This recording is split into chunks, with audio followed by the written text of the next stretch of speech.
beberapa di antara kita yang ada di ruangan ini maupun ada di rumah masing-masing. Kita bersyukur buat hari ini karena kita percaya kalau kita ada sebagaimana kita ada dalam kekuatan, dalam kesehatan, itu bukanlah karena kekuatan dan kegagahan kita, tapi semua karena kemurahan, karena kasih Tuhan. Rasanya tidak ada sesuatu yang lebih berharga yang kita bisa persembahkan untuk Dia, kecuali hati kita, hidup kita.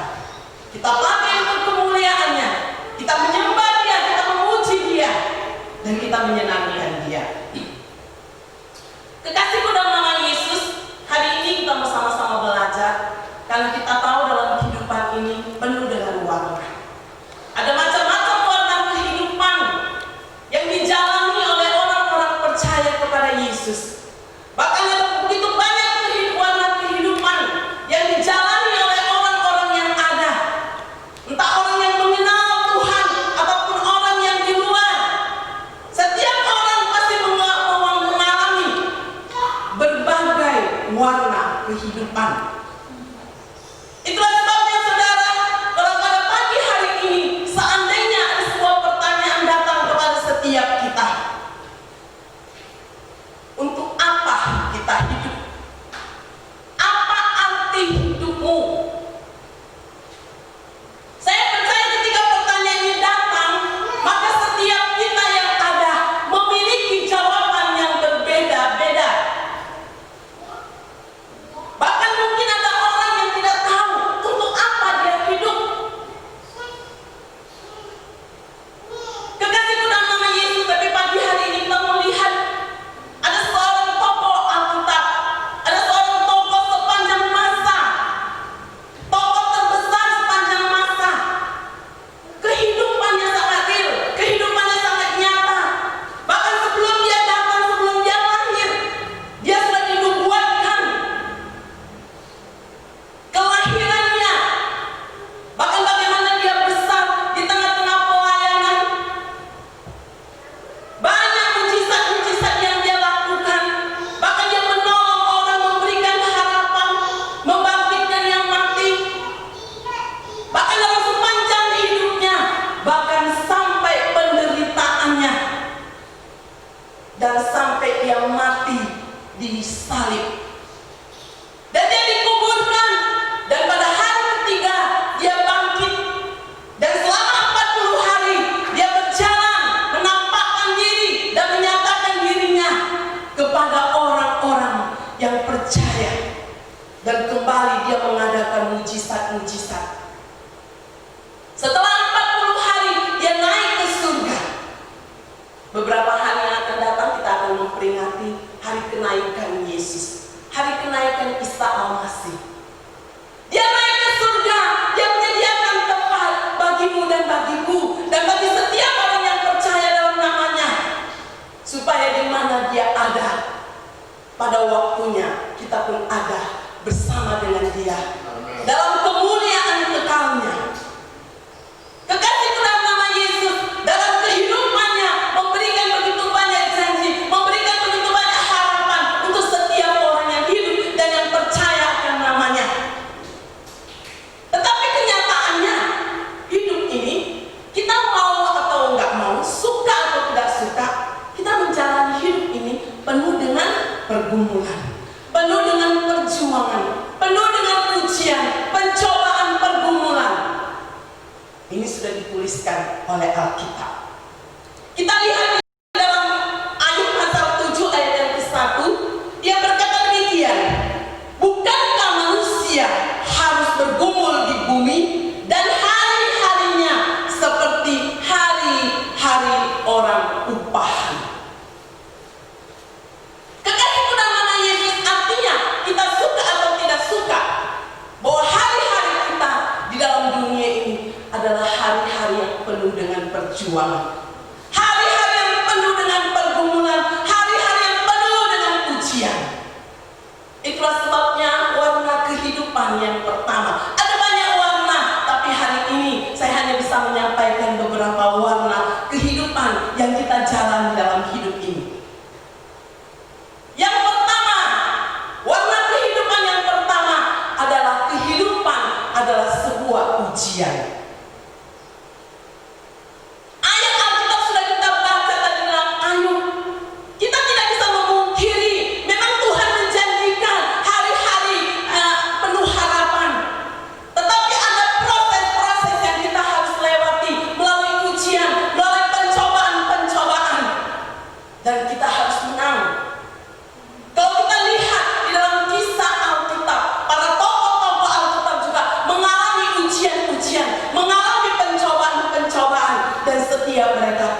sebagai pemenang. Bahkan sebagian kisah Alkitab sampai kepada murid-murid Kristus sekalipun, mereka mengalami ada begitu banyak ujian. Bahkan sampai akhir hayat mereka mengalami mati syahid. Dan sebagai orang percaya kita tidak bisa memungkiri, karena tujuan hidup kita bukan yang sementara. Tujuan hidup kita adalah sebuah kekekalan. Kekasihku, kita lihat ada banyak tokoh-tokoh Alkitab yang sangat terkenal, di mana mereka menghadapi ujian dan mereka keluar sebagai pemenang.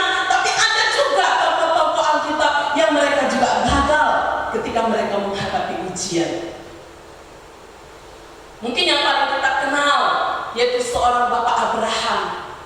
Ketika Tuhan memerintahkan agar anaknya Ishak dikorbankan, itu sebuah ujian.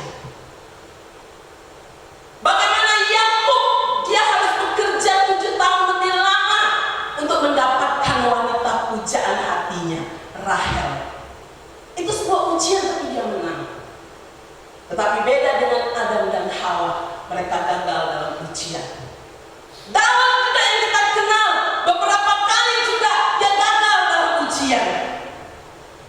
Tetapi ada banyak tokoh-tokoh Alkitab yang kita kenal dengan Yusuf, Ruth, Esther, Daniel, Sadrak, Meshach, Abednego, dan masih banyak murid-murid yang lain. Mereka mengalami proses ujian dan mereka keluar sebagai pemenang. Kekasihku dalam nama Yesus, tujuan dari ujian adalah Tuhan memurnikan kita supaya kita bisa keluar memiliki karakter Kristus, supaya melalui ujian itu kita mengalami perubahan-perubahan hidup dari waktu ke waktu, dan kita akan dibawa semakin hari semakin serupa dengan Kristus.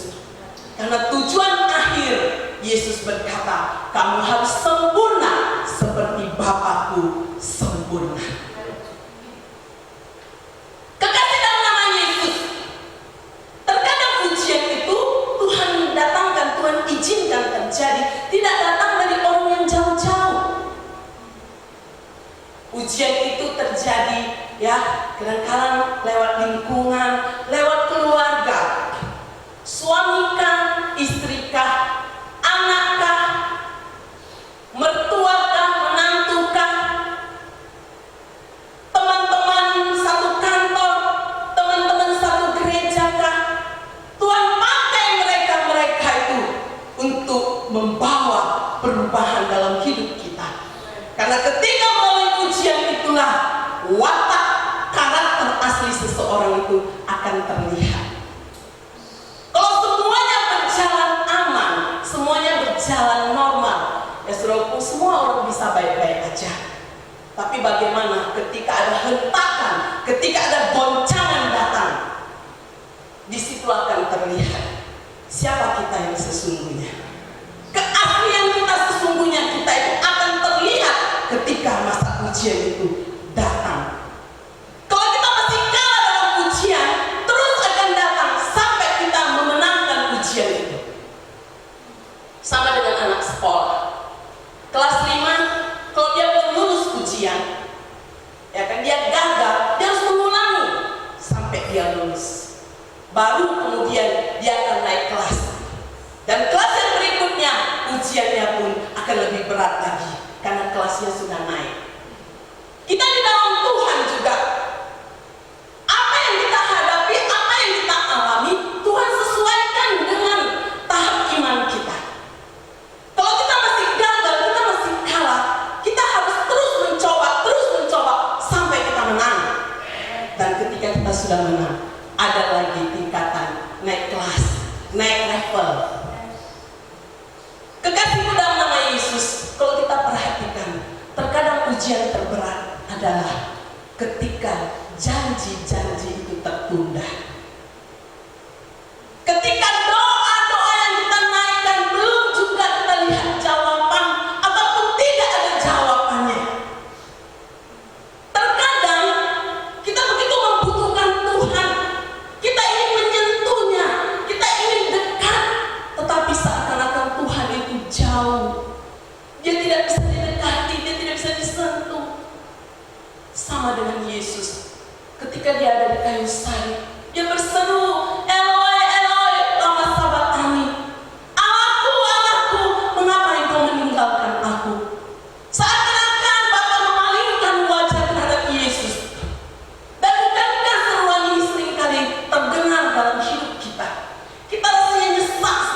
dengan berbagai situasi yang tengah kita hadapi, yang merupakan sebuah ujian atas hidup kita, atas pengiringan kita, atas kepercayaan kita. Dan mungkin kita berseru, Eloi, Eloi, lama sabachthani. Tuhan, di manakah Engkau? Rasanya kok Engkau begitu jauh. Waktunya ini, jatuh temponya ini sudah begitu singkat. Rasanya kok belum ada bayangan Tuhan. Kekasihku dalam nama Yesus, seorang tokoh Alkitab yang bernama Hizkia, dia pernah mempunyai pengalaman. Kalau kita lihat dalam 2 Tawarik 32 ayat 31, demikian firman Tuhan. Demikian juga ketika utusan-utusan raja-raja Babel datang kepadanya untuk menanyakan tentang tanda ajaib yang telah terjadi di negeri, ketika itu Allah meninggalkan dia, yaitu Allah meninggalkan Hizkia untuk mencobainya supaya diketahui segala isi hatinya. Hizkia memang dia pernah jatuh, ya dia pernah melakukan kesalahan, tetapi ketika dia sudah dipulihkan, hubungan pribadi dia dengan Tuhan, persekutuannya dengan Tuhan itu sangat baik dan cukup baik. Tetapi ada satu ketika di mana dia sangat membutuhkan Tuhan, ya, karena ada raja-raja dari negeri Babel datang untuk menanyakan sesuatu kepada dia, dan dia begitu membutuhkan agar Tuhan menopang dia.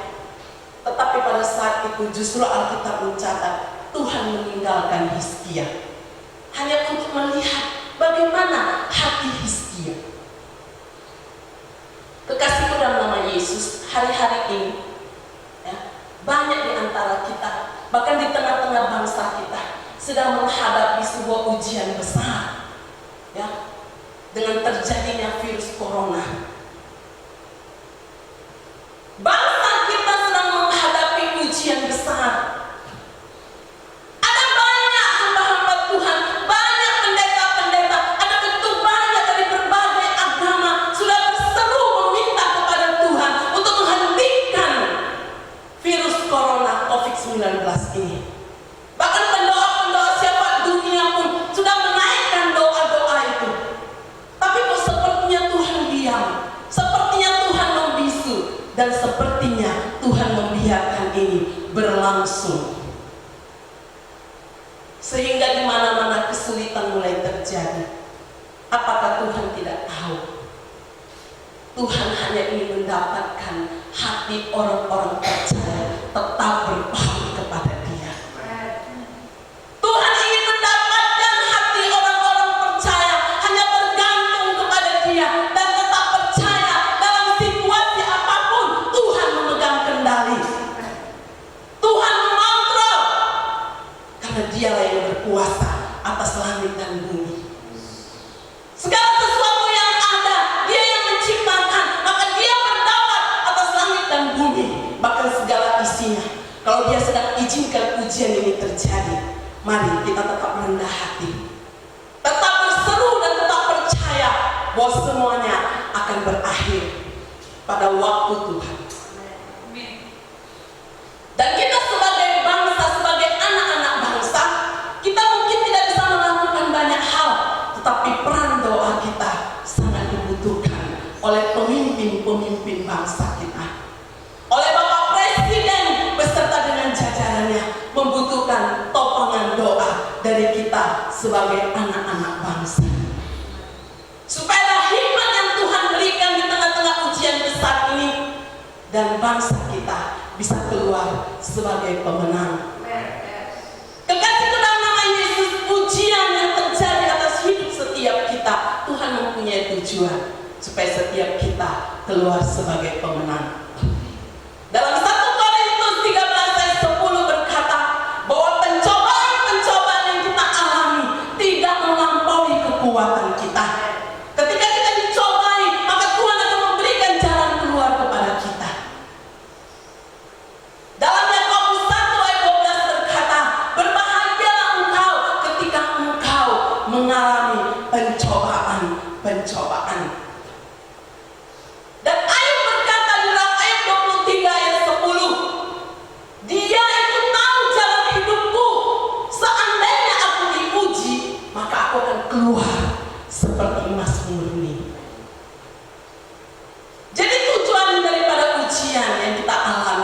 Tuhan mau bawa setiap orang percaya keluar sebagai emas murni. Emas murni itu perlu diuji berulang-ulang sampai benar-benar terdapat kemurnian yang sejati, yang tidak ada sangat, yang tidak ada kotoran sama sekali. Kekasihku dalam nama Yesus, mari kita bersuka cita di dalam ujian-ujian yang tengah Tuhan izinkan kita alami dan kita hadapi dan kita jalani. Percayalah, pada waktunya engkau akan terkagum-kagum dan terheran-heran, dan engkau akan berkata, Tuhan, ternyata ini. Ya. Semua ujian ada nilai kekekalan yang Tuhan sedang bangun dalam setiap kehidupan kita. Itulah sebabnya jalani dan nikmatilah itu semuanya. Kekasihku dalam nama Yesus, kita lihat saudaraku di dalam bagian yang kedua, warna kehidupan yang kedua. Yang pertama, kehidupan adalah sebuah ujian. Yang kedua, yang berikutnya adalah kehidupan adalah sebuah kepercayaan.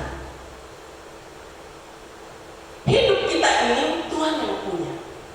Napas kita Tuhan yang punya. Dan dari ujung rambut sampai ke bawah kaki, semua yang kita punya itu Tuhan yang punya. Kita hanya dititip, hanya dipercayakan. Kekasihku dalam nama Yesus Kristus, kalau kita baca di dalam Mazmur 24 ayat yang ke-1, demikian firman Tuhan. Mazmur Daud, Tuhanlah yang mempunyai bumi serta segala isinya, dan dunia serta yang diam di dalamnya. Jadi langit dan bumi ini adalah Tuhan yang punya, dan hidup kita juga Tuhan yang punya. Kalau hari ini Tuhan mempercayakan kepada kita lebih dari yang lain, itu bukan karena kita lebih hebat dari yang lain, tapi itu karena kasih karunia. Itu karena kasih karunia. Pada akhirnya kita akan kembali, kita akan meninggalkan semua yang kita miliki. Kita akan kembali ke Tuhan. Benar, Ayub berkata, dengan telanjang aku datang, dengan telanjang pula aku akan kembali kepada Dia. Terpujilah Tuhan kekal selamanya. Ayub sangat memahami bahwa apapun yang dia punya adalah hanya kepercayaan. Apapun yang dia miliki adalah titipan semata. Sehingga ketika pencobaan ujian besar datang dalam hidupnya, semua hartanya habis, anak-anaknya semua meninggal, itu tidak mempengaruhi hidupnya sama sekali. Dia tetap memuji Tuhan karena dia percaya. Dia datang dengan telanjang, dia kembali dengan telanjang. Terpujilah nama Tuhan. Apapun yang dia miliki, dia percaya hanya titipan Tuhan semata-mata. Kekasihku dalam nama Yesus, firman Tuhan berkata, Yesus berkata bahwa sesungguhnya ya, hidup ini seperti Allah mempercayakan kita talenta-talenta. Ada yang dipercayakan 10 talenta, ada yang 5 talenta, ya kan? Ada yang 2, ada yang 1. Macam-macam talenta Tuhan percayakan kepada kita. Dan kita tidak boleh iri dengan yang lain. Kita tidak boleh sirik sama yang lain. Tetapi apa yang Tuhan percayakan kepada kita, itulah kita akan setia untuk mempertanggungjawabkan di hadapan Tuhan. Kekasihku dalam nama Yesus Kristus, kita lihat bahwa hidup ini adalah sebuah kepercayaan. Jadi apapun yang kita kerjakan untuk Tuhan, kerjakan itu dengan sungguh-sungguh. Apakah itu hal kecil, hal besar, atau apa saja yang kita lakukan untuk Tuhan, lakukanlah semua dengan sungguh-sungguh, karena di dalamnya ada nilai kekekalan yang Tuhan janjikan untuk setiap kita. Kerjakan apakah dilihat ataupun tidak dilihat, kerjakan semuanya dengan sungguh-sungguh. Itulah sebabnya Paulus menasehatkan ya kepada orang-orang di Filipi, kerjakanlah keselamatanmu masing-masing dengan takut dan gentar kepada Allah, bukan saja ketika aku hadir, tapi terlebih aku tidak ada di tengah-tengahmu. Artinya saudara yang kekasih, ya, dalam situasi apapun, kalau kita sungguh menyadari bahwa hidup kita ini, apapun yang kita punya, semuanya hanya karena kepercayaan untuk sementara kita masih ada di dalam dunia ini. Mari kita maksimalkan hidup kita. Waktu-waktu yang Tuhan berikan kepada kita, kita pergunakan dengan baik.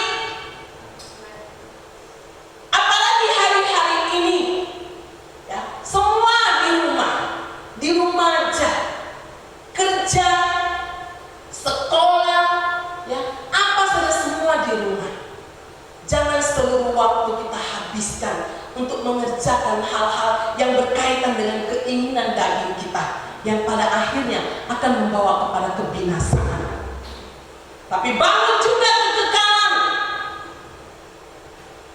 Bukan tidak boleh kita main game, bukan tidak boleh kita mengerjakan yang lain. Apakah 24 jam atau 12 jam kita harus terus menyembah, harus terus membaca Alkitab.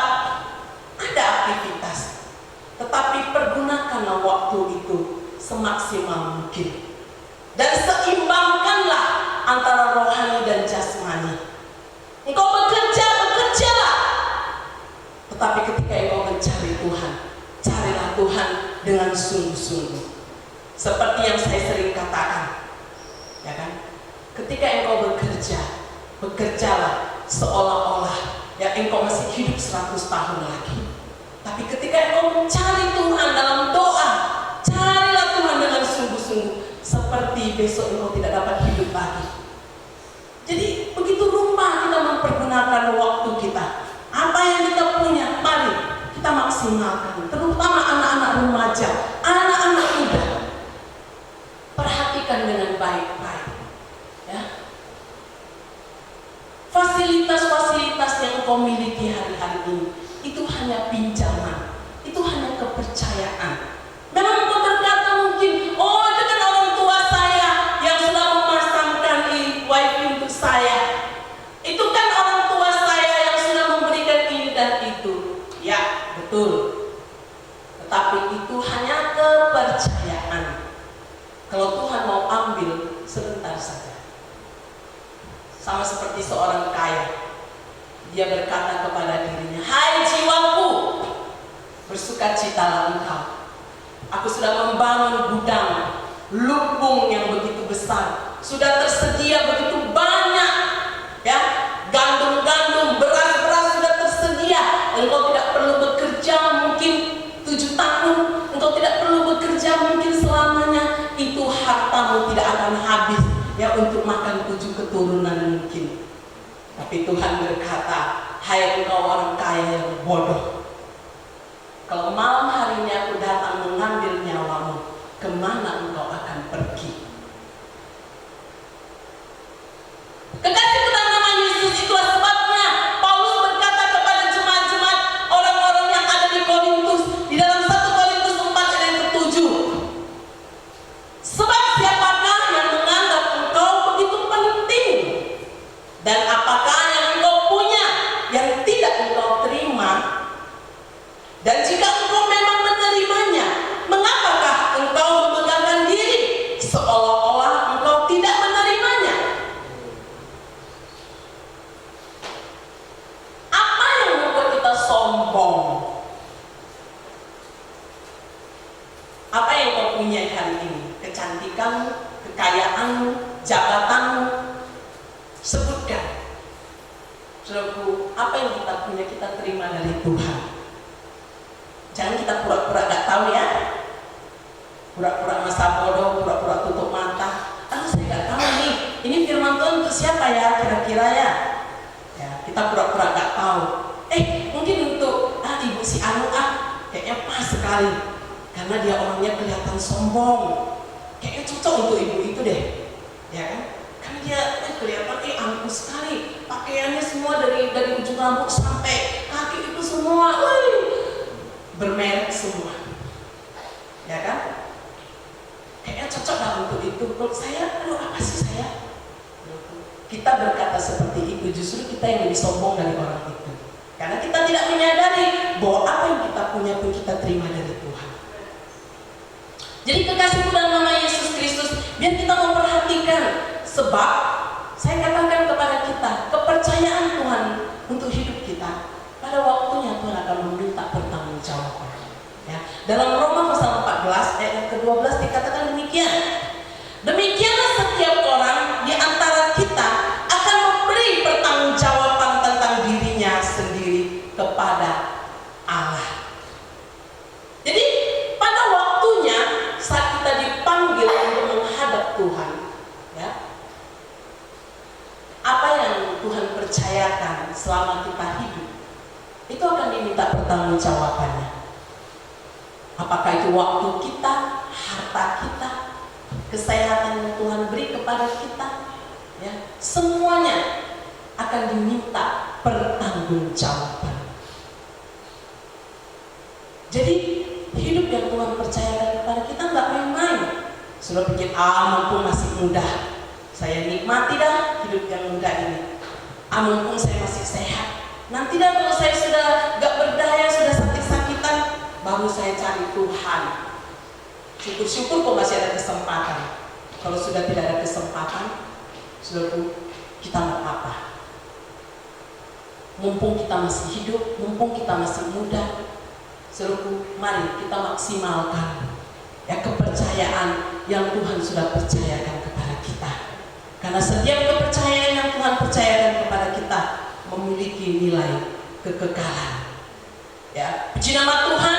Dan yang terakhir kita mau lihat masih banyak, tetapi saya hanya ambil beberapa poin saja. Ya, warna kehidupan yang ketiga adalah kehidupan adalah penugasan sementara. Kita baca di dalam Mazmur 39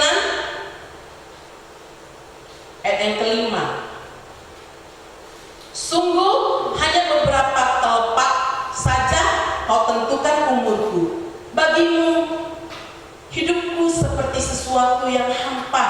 Ya, setiap manusia hanyalah kesia-siaan.